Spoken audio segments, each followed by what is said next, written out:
ya halatta a rubuta suna akan kabari wannan yana daga cikin bidiyoyin wannan zamanin bid'a ne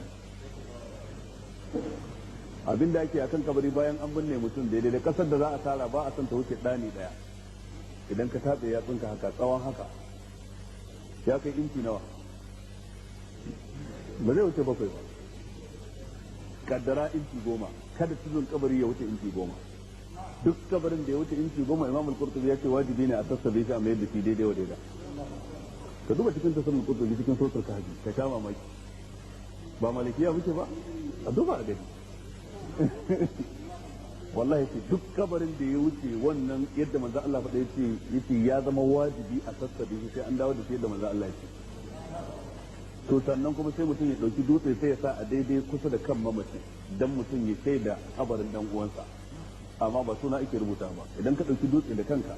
ka sa ka faɗa yan uwan cewa ko da kun zo makabarta ga kabarin dan uwanmu dan ga alamar da na sa da dutse sanya dutse din shine alama da haka Abdullahi dan Mas'ud kafin ba ya mutu yayi wasiki ne cewa ko da bayan na mutu idan kun zo gina kabarin na kare wuce tudu kaza kar ku yi mun kuka duk abin da ya san za a yi na bid'a sai da ya hana yace ku dauki hoje ku sa a daidai kusa da kaina dan shine sunnar manzon Allah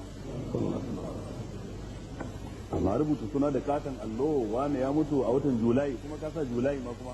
a makabartan musulmi a watan Januwari duk sunan watannin arna da sunan gumaka kuma a watan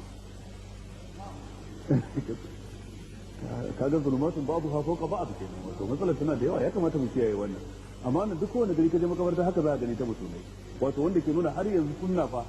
ba ta yaɗu cikin jama'a yadda ake bukata ba sai an yi aiki daga cikin sosai